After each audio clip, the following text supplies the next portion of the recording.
Kawan-kawan, Assalamualaikum warahmatullahi wabarakatuh. Salam sejahtera untuk kita semua. Teman-teman, ini pertemuan ke-15 pada tanggal 30 Juni 2023 ya, pertemuan ke-15 ya. Pertemuan terakhir kita ya, mudah-mudahan semester depan kita berjumpa lagi ya. Sebelumnya saya ucapkan dulu kepada teman-teman yang beragama Muslim, saya ucapkan selamat Hari Raya Idul Adha 1444 Hijriah ya. Semoga dalam hari raya Idul Adha penuh keberkahan, penuh kebahagiaan bersama keluarga di hari suci hari raya Idul Adha. Teman-teman, kita akan mulai saja pertemuan ke-15. Alhamdulillah kita selalu sehat selalu ya dalam lindungan Tuhan Yang Maha Esa, Allah Subhanahu wa taala. Baik kawan-kawan, saya share kepada kawan-kawan ya, hari ini saya akan juga live streaming lewat YouTube kita ya. Semoga bermanfaat ya, menjadi apa?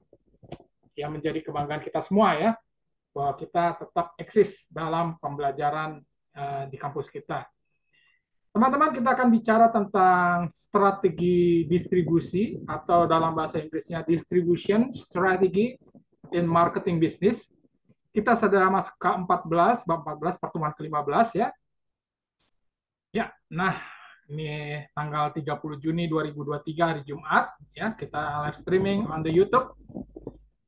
Ya, mungkin kita langsung mulai saja. Apa sih disebut distribusi pemasaran?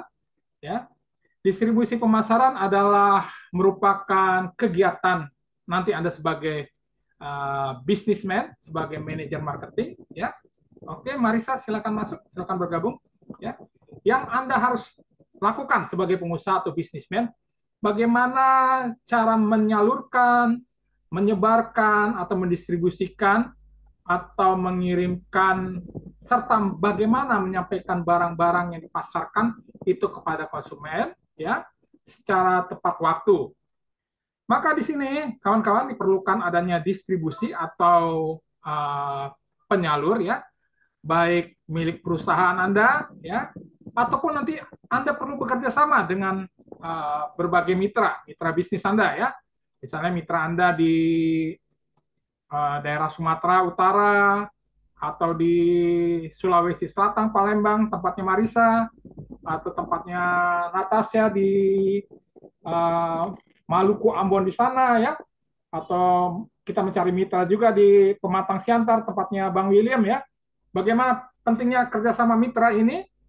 Bisa dalam berbentuk pertama satu agent, kedua penyalur, ketiga pedagang besar, keempat pengecer atau toko pengecer. Lalu kadang-kala, bukan kadang-kala ya, artinya kita tidak bisa pungkiri lagi, artinya kita harus mengadakan kerjasama juga dengan perwakilan dagang di luar negeri. Ya. Misalkan kalau lihat di Indofood, ada kerjasama dengan di Thailand, di uh, Afrika, beberapa negara Afrika, lalu beberapa negara lainnya ya di Eropa dan sebagainya. Jadi pentingnya distribusi pemasaran ya. Anda perlu mengadakan kerjasama secara mitra, secara domestik ya di Indonesia dan juga mengadakan kerjasama mitra di luar negeri kawan-kawan ya. Jadi kita harus memperluas hubungan network ya, network jaringan bisnis kita ya. Nah, kawan-kawan kita lanjutkan lagi. Nah, artinya sekarang ini pengiriman distribusi ya kita harus pungkiri dengan tepat waktu ya, harus dengan secara profesional, secara rapi, secara tertata baik ya, ataupun secara terkomputerized ya. Artinya pengiriman distribusi melalui gudang-gudang ya, bisa kita lihat contoh-contoh gambar di atas ya. Juga pengiriman barang harus dengan baik sekali ya. Ini penting sekali kawan-kawan ya. Kita sebagai calon-calon manajer marketing atau bisnismen bagaimana dalam bisnis ini, manajer marketing ini harus sesuai dengan dunia usaha dan dunia industri. Penting sekali, dunia usaha dan dunia industri. Ya. Nah, selanjutnya bagaimana sekarang pengiriman, ya, transportasi dari darat, ya, kita lihat ini ya, di pelabuhan ya, banyak truk-truk yang apa, pengiriman keluar kota ke Sumatera, ke Jawa atau ke daerah lainnya ya. Bagaimana harus tertata, harus jadwalnya harus baik ya. Artinya setiap 30 menit atau 50 menit truk-truk harus berjalan dengan cepat untuk sampai ke pelabuhan yang dituju ya, sampai ke daerah provinsi di seberang sana ya, penting sekali. Nah ini apalagi kalau pengiriman barang secara luas, secara besar ya, secara massal ya, tentunya membutuhkan uh, pengiriman barang secara kontainer. Nah ini kawan-kawan ya, gambarnya terlihat jelas ya dalam distribusi barang. Ya kita lanjutkan lagi, artinya kita akan melanjutkan bagaimana tentang jenis-jenis saluran distribusi. Ada beberapa hal jenis saluran distribusi ya, mungkin kawan-kawan bisa lihat lagi ya. Pertama, distribusi intensif ya, artinya distribusi yang berbicara kebutuhan barang konsumsi, beras, gula, ya 9 bahan pokok, di mana kebutuhan tiap hari ya, day by day ya. Kita belajar dari perusahaan Indofood ya, bagaimana melakukan intensif secara kontinu ya, intensif kontinu barang ya, karena permintaan barang sangat tinggi ya. Bagaimana Indofood mengirim barang-barang ke Sumatera, ke Bali, ke Kalimantan, Sulawesi, Papua, dan seterusnya, dan seterusnya. Dan itu harus dilakukan tiap hari ya, karena permintaan tinggi ya, karena kebutuhan pokok, kebutuhan sehari-hari, kebutuhan dasar sebagai manusia ya. Lalu berikutnya kawan-kawan ada distribusi selektif ya, artinya contoh produk dengan nilai harga tinggi, di mana kebutuhan untuk melengkapi seperti televisi, elektronik ya, lainnya ya, bisa Anda lihat di outlet hardware ya, atau electronic city ya. Akhirnya kalau bicara marketing bisnis saya harus menyebutkan nama-nama merek perusahaan ya, karena kita tidak bisa pungkiri misalnya produk di S hardware ya, S hardware atau electronic city, bisa kita lihat bagaimana distribusi selektif produk-produk dengan nilai harga tinggi dengan kebutuhan untuk melengkapi ya, kebutuhan melengkapi kebutuhan rumah tangga ya. Jadi kawan-kawan mohon nanti kalau Anda jalan-jalan ke Pondok Indah Mall atau ke Mall Taman Anggrek atau ke apapun ya, coba Anda perhatikan setiap outlet ini penting, atau toko-toko ya, bagaimana mereka menjual suatu barang, apakah berbentuk intensif, selektif, atau mewah ya, atau kebutuhan distribusi barang mewah. Ya, kita lanjutkan lagi kawan-kawan. Nah, ya. Nah, tadi baru saya bicara barang mewah kawan-kawan ya. Lalu berikutnya ada distribusi eksklusif ya, contoh produk kendaraan mewah ya, perlengkapan barang dengan nilai mahal, atau properti apartemen eksklusif ya. Nah, di mana nasabah perbankan khususnya dan sebagainya, tentunya pelayanan khusus kepada konsumen ini lebih diutamakan ya. Artinya ada privilege atau prestige kepada konsumen-konsumen tertentu ya. Artinya dapat digambarkan ya, distribusi eksklusif mendapatkan, ya saya harus katakan harus mendapatkan perlakuan istimewa, dan tentunya diharapkan kualitas produk yang ditawarkan adalah produk tinggi ya, dan servis atau pelayanan lebih diutamakan ya. Jadi ada 3 hal tadi saya ceritakan, distribusi intensif ya, lalu berikutnya distribusi selektif, lalu berikutnya distribusi eksklusif ya. Ya, kita lanjutkan lagi kawan-kawan. Nah, nanti dibaca lagi nih. Apa nih alternatif tingkat cangkupan pasar ya, bisa kita lihat distribusi intensif, misalnya kebutuhan seluruh atau sebagian besar gerai yang memungkinkan ya, seperti Alfamart, Indomart ya, kebutuhan-kebutuhan konsumen dasar, kebutuhan pokok ya, keuntungannya apa nih, memberikan kemudahan akses bagi pelanggan ya. Lalu kerugiannya banyak gerai tidak mau menerima produk jika kemungkinan kecil pelanggan membeli produk tersebut ya. Lalu distribusi selektif, distribusi melalui gerai-gerai tertentu ya, ada kalau di luar negeri namanya Liz Claiborne ya, untuk pakaian pas atas ya, atau misalnya kan kalau di Indonesia apa ya, Matahari ya, di mana distribusi berfokus pada gerai-gerai di mana terdapat permintaan produk dan atau karyawan yang memiliki keahlian menjual produk tersebut ya. Artinya Anda menjual produk distribusi selektif ada suatu karyawan harus memiliki keahlian ya, bagaimana meyakinkan kepada konsumen ya. Lalu kerugiannya produk tidak mudah atau tidak dapat diakses semudah model distribusi intensif ya pasti tentunya ya.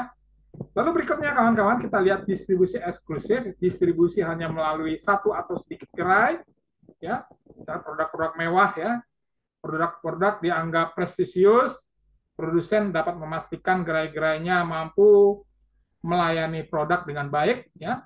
Lalu kerugiannya memang ya aksesnya atau jalurnya atas pelanggan produk menjadi terbatas ya. Jadi hanya pelanggan atau konsumen tertentu yang membeli produk-produk eksklusif atau barang-barang mewah ya teman-teman ya. Nah kita lanjutkan lagi artinya distribusi intensif ya, bisa kita lihat kawan-kawan ya, kebutuhan sembako ini harus rapi ya, harus rapi tertata dengan baik ya. Jadi gampang dicari atau gampang dihitung, gampang dicatat ya. Nah ini bisa kita lihat di atas. Lalu kalau di pasar tradisional bisa kita lihat nih ya. Artinya bagaimana produk-produk kebutuhan masyarakat ya harus tiap hari harus dilakukan transaksi perdagangan ya, karena ini kebutuhannya sangat tinggi sekali ya, permintaannya sangat tinggi sekali ya. Bisa teman-teman ya sekali-sekali lah main-main di pasar Cipinang ya, jangan main-main di mall aja ya, maksudnya pasar Cipinang ya, pasar-pasar tradisional. Jadi Anda bisa melihat secara luas di lapangan ya kawan-kawan ya. Oke, selanjutnya kawan-kawan kita lanjutkan lagi. Nah, ini distribusi selektif ya. Aduh, iklan lagi ya. Ya, oke lah ya. Ini contohnya Electronic City ya, bagaimana dengan produk-produknya ya. Oke. Ya, dengan berbagai televisi, TV 43 inch ya. Harganya 3.099.000 atau 4 juta rupiah. Ada TV 43 inch, harganya hampir 5 juta, ada yang 6 juta. Ada handphone 3.300.000, ada notebook ya. Harganya 4,7 ya. Nah, ini ya, bisa kita lihat distribusi selektif ya. Nah, selanjutnya distribusi eksklusif ya, bisa kita lihat nih barang-barang mewah ya. Misalnya ada di sini ada gambar apa nih? Apa nih tas ini ya? Saya nggak tahu nih, teman-teman yang cewek-cewek ngerti ya, saya nggak ngerti. Mohon maaf, saya ini cowok ya. Jadi kalau teman-teman cewek ngerti ya pakai apa nih tas-tas mewah ya. Lalu ada jam tangan Rolex ya, lalu ada mobil mewah ya, mobil mewah apa nih, Ferrari atau apa ya. Nah ini ya, artinya konsumennya tertentu, konsumennya terbatas ya. Lalu pelayanannya harus Anda berikan yang luar biasa karena ini menyangkut servis kepada konsumen-konsumen tertentu ya. Oke, kita lanjutkan lagi. Di mana jenis arus saluran distribusi ada 4 hal. Pertama, arus fisik, ya, physical flow. Lalu kedua ada arus hak milik, vital flow. Lalu ada arus pembayaran, payment flow, ya. Lalu berikutnya ada arus informasi atau information flow. Lalu ada arus promosi atau promotion flow, ya. Gambarnya bisa kita lihat. Ini arus fisik, ya. Kalau kita lihat tadi distribusi kebutuhan bahan sembako ya, bisa supply, pengangkutan menuju produsen, yang produsen di misalnya di Lampung ya, diangkut lagi, pengangkutan ke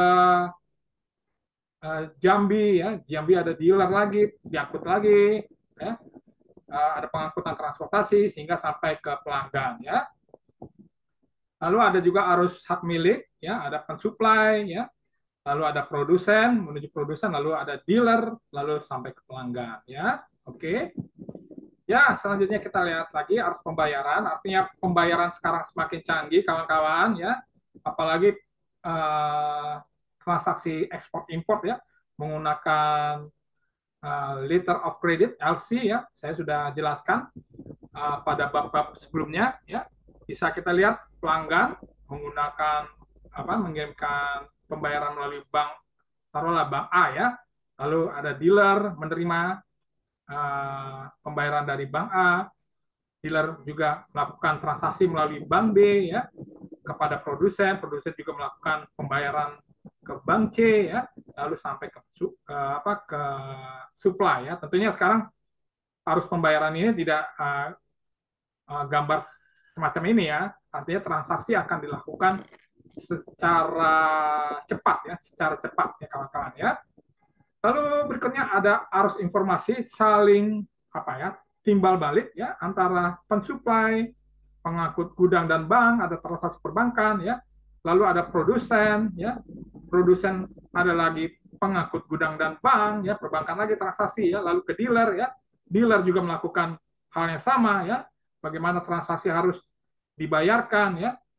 Lalu dari pembayaran pembayaran itu diterima oleh produsen ya, produsen, lalu dari produsen diterima lagi pembayaran melalui bank ke pensuplai. Ada timbal balik ya antara semacam pembayaran dan pembelian kawan-kawan ya. Oke, ini gambarnya ya, gambar secara sederhana arus fisik, lalu ada arus hak milik, lalu berikutnya ada arus pembayaran, lalu ada arus informasi ya.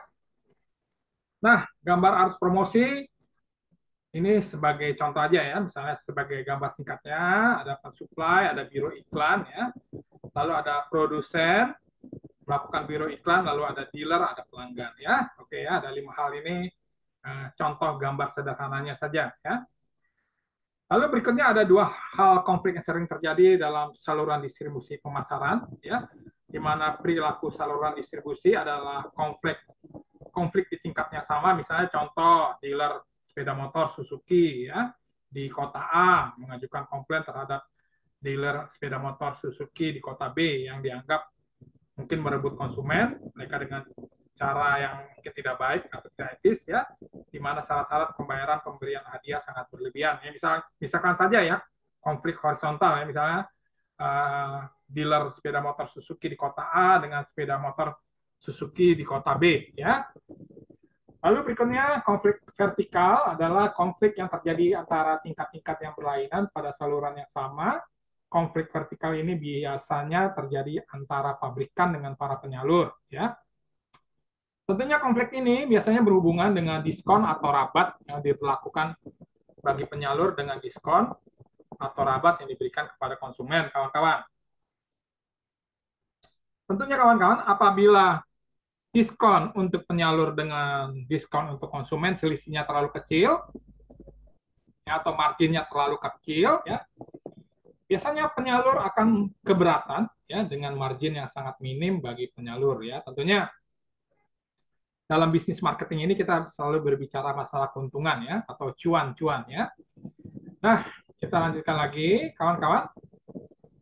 Nah, ini kita sudah masuk pertemuan ke 15 ya. Kita akan sebentar lagi minggu depan kita minggu tenang, lalu berikutnya ujian akhir semester kawan-kawan ya, minggu depannya lagi ya. Tentunya kawan-kawan saya mengharapkan kehadiran teman-teman nanti pada pertemuan ke-16 ya, di Zoom ini, di streaming on the YouTube ini ya. Saya harapkan tugas 1, tugas 2, tugas 3, dan tugas 4 kerjakan dengan baik dan berkualitas ya. Saya sudah lihat banyak yang ya 95% cukup bagus ya, cukup berkualitas. Artinya kalau saya lihat teman-teman untuk ambil skripsi manajemen pemasaran sangat cocok ya. Ini bidang marketing sangat cocok ya. Karena bidang marketing ini selalu berinovasi, selalu kasus-kasusnya banyak terjadi di lapangan ya kawan-kawan ya. Jadi Anda bisa melihat dengan pemikiran Anda bagaimana strateginya, bagaimana solusinya, bagaimana memenangkan pasar, bagaimana Anda bisa merebut ya pangsa pasar, market share ya, dengan secara etika yang baik, dengan secara promosi-promosi yang baik, yang enak didengar oleh para konsumen. Ini penting sekali kawan-kawan ya. Jadi saya harapkan kerjakan tugas 1, tugas 2, tugas 3, dan tugas 4 dengan baik dan berkualitas kawan-kawan ya. Ingat teman-teman, masih banyak ya, ada beberapa teman-teman kita yang ya membuat tugas atau UAS atau kemarin UTS kurang bagus, kurang berkualitas ya, asal buat aja. Ya, yang penting saya bikin aja lah. Yang penting lulus aja ya. Lulus memang lulus ya. Tapi kalau lulus cuma dapat C, buat apa kawan-kawan ya? Rugi banget. Kita satu semester belajar bisnis marketing hanya dapat C, wah sayang sekali kawan-kawan ya. Usahakanlah ya A ya. Kalau tidak A ya minimal B ya. Sehingga saya harapkan Anda tetap mengerjakan tugas dengan baik ya, dengan berkualitas ya. Banyak teman-teman yang bagus, tapi saya tidak bisa sebutkan. Nanti kalau saya sebutkan namanya, wah nanti apa? Saya dianggap Pak Jonggi pilih kasih, ada nanti dibilang apa? Anak kesayangan ya, mahasiswa kesayangan repot ya saya nanti ya. Makanya saya tidak usah sebutkan ya. Nah, artinya kalau ada asal-asalan dosen berhak untuk memberikan nilai downgrade atau bisa terjadi tidak lulus ya, tapi uh, saya harapkan Anda lulus dengan nilai terbaik A dan B ya. Kirimkan jawaban Anda khususnya tugas studi kasus ini di email yang ditentukan lewat WA grup kita ya. Dikumpulkan bersamaan dengan ujian akhir semester ya. Tentunya teman-teman untuk manajemen pemasaran kedua ini lebih berat ya daripada manajemen pemasaran satu ya. Mungkin Anda tanya, oh, Pak Jonggi berat-berat banget nih manajemen pemasaran dua ya. Bukan apa-apa ya. Tentunya kalian sudah mendapatkan dasar-dasar di manajemen pemasaran pertama, dasar-dasar tentang marketing. Ya, tentunya saya ingin menaikkan lagi beban kualitas jawaban soal ya, lebih tajam lagi ya, sehingga Anda nanti lulus sebagai sarjana manajemen berkualitas, mampu menganalisa strategi bisnis, strategi dunia usaha dan dunia industri, penting sekali ya. Nah, yang saya ingatkan tugas studi kasus ini adalah pendapat pemikiran Anda ya. Jangan pemikiran orang lain Anda pindahkan copy paste ya. Sebab dunia marketing ini bukan dunia copy paste ya. Kita bagaimana memberikan pendapat, explore terus ya pemikiran, strategi ya melalui studi kasus ya. Nah, dalam tugas ini dibutuhkan pendapat pemikiran Anda, kerjakan dengan baik dan mantap ya. Kita bisa, kita menang, kita berjaya dan salam sukses ya. Demikian kawan-kawan pertemuan ini ya, pertemuan ke-15. Minggu depan kita minggu tenang ya. Ini konflik-konflik yang ada di dunia marketing, konflik vertikal ya. Lalu ada konflik horizontal ya. Ini pasti akan terjadi dalam dunia bisnis Anda ya. Dunia marketing bisnis ya. Lalu berikutnya arus promosi. Lalu contoh gambar arus pembayaran dan arus informasi ya. Artinya sekarang arus pembayaran semakin canggih, semakin harus tepat waktu ya, melalui electronic banking ya, entah electronic banking Bank BCA, Bank Mandiri dan perbankan yang semakin canggih ya. Artinya Anda harus bisa ya bagaimana pembayaran harus tepat waktu kepada dealer atau konsumen atau pensuplai Anda ya. Lalu arus informasi ini sangat penting sekali ya, ada timbal balik. Lalu berikutnya ada arus fisik, bisa kita lihat kawan-kawan ya. Oke. Lalu ada arus hak milik ya. Dan berikut jenis-jenis saluran distribusi ya, bisa dibacakan lagi. Oke. Lalu bagaimana distribusi eksklusif barang-barang mewah ya? Tentunya teman-teman kalau ingin menjadi manajer marketing untuk produk-produk mewah, produk berkelas ya, Anda harus bisa bagaimana meng-approach apa ya, men-touch konsumen yang punya citra rasa tinggi, yang punya apa kemampuan high class di atas, bagaimana Anda memberikan servis keistimewaan kepada konsumen atau kepada nasabah ya. Ini penting sekali ya kawan-kawan ya, distribusi eksklusif ya. Tentunya ini bidang yang sangat harus Anda kuasai ya, bagaimana mengapproach konsumen-konsumen yang mempunyai citra rasa atau citra rasa tinggi, high class ya, pada tingkat high class yang tinggi ya. Lalu berikutnya kita lihat distribusi selektif, bisa kita lihat di Electronic City atau S Hardware ya. Jadi teman-teman tolong jalan-jalan ke Pondok Indah Mall atau ke Mall Taman Anggrek atau ke Ciputra Mall ya. Bisa Anda lihat bagaimana outlet-outletnya ya. Lalu berikutnya ada distribusi intensif ya. Intensif ya, ini bisa kita lihat kebutuhan-kebutuhan rumah tangga atau kebutuhan-kebutuhan dasar manusia ya. Lalu berikutnya alternatif tingkat cakupan pasar, ya. Ini penjelasannya distribusi intensif, distribusi selektif, ya. Lalu distribusi eksklusif, ya, bisa kita lihat kawan-kawan, ya. Lalu berikutnya, ya, tadi sudah jelaskan distribusi eksklusif adalah lebih diutamakan privilege, ya, privilege, ya. Lalu ada distribusi intensif, bisa kita lihat ya bagaimana perusahaan Indofood melakukan intensif barang dengan mungkin bukan mungkin ya tiap hari mensuplai barang ya day by day ya karena permintaan kebutuhan pokok sangat tinggi ya. Lalu juga ada distribusi selektif ya kawan-kawan ya. Lalu bagaimana pengiriman barang ya melalui transportasi darat sangat tinggi ya, melalui kendaraan-kendaraan truk atau kontainer ya, pengiriman barang dari Pulau Jawa ke Sumatera melalui Merak Bakahuni ya, pelabuhan Merak dan pelabuhan Bakahuni ya. Ini bagaimana ya? Bagaimana Anda harus mengatur pengiriman barang agar tepat waktu di wilayah provinsi lainnya ya. Lalu sekarang pengiriman distribusi ya saya harus tekankan harus tepat waktu ya. Bisa kita lihat bagaimana gudang-gudang harus rapi ya. Ini contoh-contoh ya, gudang harus rapi, harus tertata baik, harus tercatat, harus apalagi terkomputerize, harus dijaga kerapiannya agar tidak terjadi kebusukan dan berbagai hal kawan-kawan ya. Lalu pengiriman barang ya, sekarang tidak bisa asal-asalan, harus secara profesional ya. Bagaimana pengiriman barang, packagingnya ya, kita lihat rapih ya, rapi dalam bentuk kardus yang rapi, lalu diantar dengan troli yang rapi ya kawan-kawan ya. Lalu berikutnya ini ya, berbagai distribusi pemasaran, artinya pentingnya hubungan dengan mitra ya, mitra adanya agent ya, lalu penyalur ya, pedagang besar ya, pengecer, toko pengecer, lalu juga pentingnya nanti suatu ketika usaha bisnis Anda besar, ada hubungan perwakilan dagang di luar negeri ya, misalnya di Singapura, di Malaysia, di Thailand ya, seperti yang dilakukan oleh PT Indofood ya, kawan-kawan ya. Nah, demikian teman-teman pertemuan kita pada hari ini ya.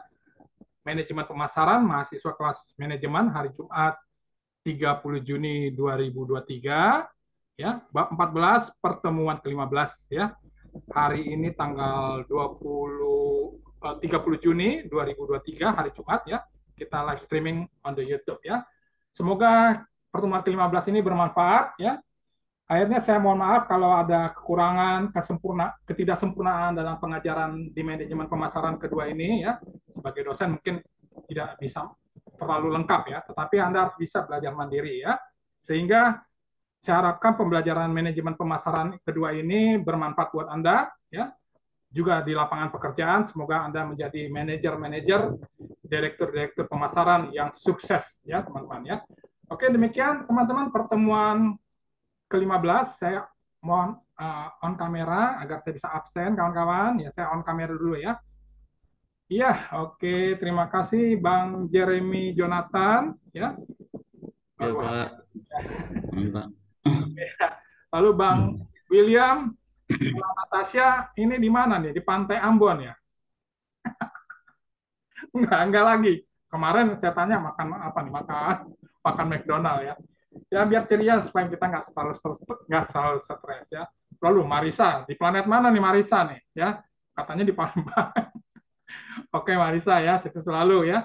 Lalu ada Michael Joshua Wijaya, lalu ada Bang Zainuddin yang makin ganteng. Bang Zainuddin kemarin saya lihat mensumbang apa ya? Kambing ya, kambing luar biasa, hebat juga Bang Zainuddin ya. Lalu ada Nur Hanisa, bisnis keuangannya, bisnis apa nih? Forex ya, Forex Exchange, mudah-mudahan sukses selalu. Lalu Surmardin Halawa, Bulan Arianti, Nur Khalifa, ya Bulan Arianti ada di rumah ya. Lalu ada Dewi Maliana ya. Lalu ada Reinhard Renner ya. Baik, demikian pertemuan ke-15, pertemuan terakhir kita. Mudah-mudahan insya Allah kita ketemu lagi di pertemuan ke semester berikutnya ya, dengan suasana yang gembira, santai, tapi memberikan kualitas yang baik, pencerahan ilmu-ilmu yang baik ya. Akhirul kata saya ucapkan terima kasih atas pertemuan ke-15 dengan hadirnya teman-teman di YouTube saya ini. Dan saya ucapkan wabillahi taufiq hidayah. Wassalamualaikum warahmatullahi wabarakatuh. Salam sejahtera dan salam sukses untuk kita semua. Sampai jumpa di pertemuan ujian akhir semester. Terima kasih teman-teman. Sampai jumpa di semester Terima berikutnya. kasih, Pak. Terima kasih, Terima Pak. kasih, Pak. Oke, terima kasih ya. Sukses selalu, sukses selalu. Terima kasih, terima kasih. Oke, terima kasih ya kawan-kawan.